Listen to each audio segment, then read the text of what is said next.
Bonjour Nicolas Chamou, Bonjour Jean-Guillaume. vous vivez au Portugal et vous êtes le représentant du parti Reconquête d'Éric Zemmour au Portugal.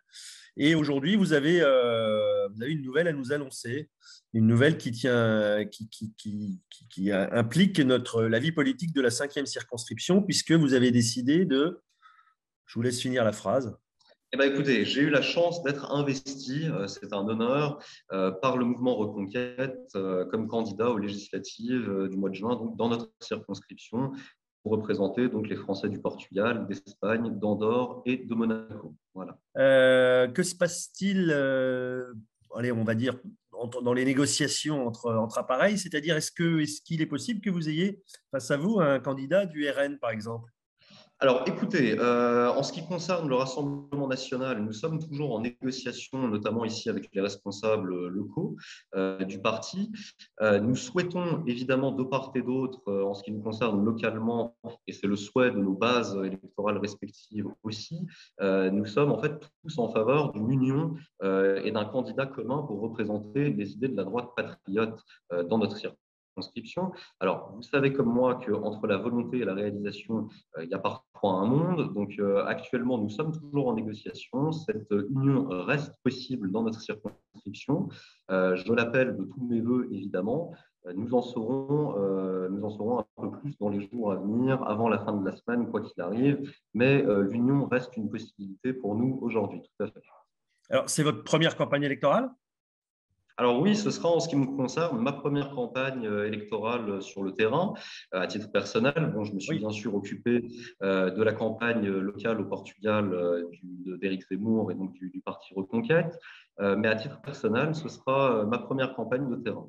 Et qu'est-ce que vous avez prévu de faire? Donc, est-ce que vous avez d'ores et déjà une idée de votre emploi du temps, on va Alors, dire, des semaines à oui, venir? alors je vais pas avoir le temps de m'ennuyer dans les semaines à venir, ce n'est rien de le dire.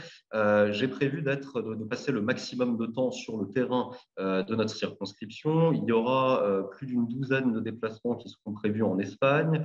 Il y aura un déplacement à Andorre, il y aura un déplacement à Monaco aussi. Il y en aura bien sûr au Portugal également, mais on va faire au total quasiment 20 événements, 20 réunions publiques dans les 3 ou 4 semaines à venir, avant la fin de la campagne, pour donc essayer de toucher le maximum de Français et surtout pour que les Français s'aperçoivent que nous sommes justement bien présents sur le terrain.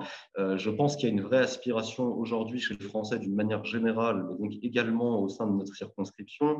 Les Français aspirent à voir les candidats et les élus, pour ceux qui sont élus, mouiller entre guillemets un petit peu plus le maillot et être un petit peu plus présents sur le terrain pour venir à leur rencontre. Pas uniquement d'ailleurs en période électorale, à tout moment de l'année, mais il y a une vraie aspiration ici dans notre circonscription pour que les élus vraiment se déplacent plus sur le terrain, aillent rencontrer davantage les Français afin de cerner finalement au mieux quels sont les problèmes auxquels ils font face et quelles peuvent être les solutions qu'on peut leur apporter. Voilà. Très bien, bah, écoutez, on ne manquera pas de vous suivre. Tenez-nous au courant de ces tractations, ces négociations et du déroulé de votre campagne. Merci Nicolas Chamou. Merci à vous. La French Radio, Portugal.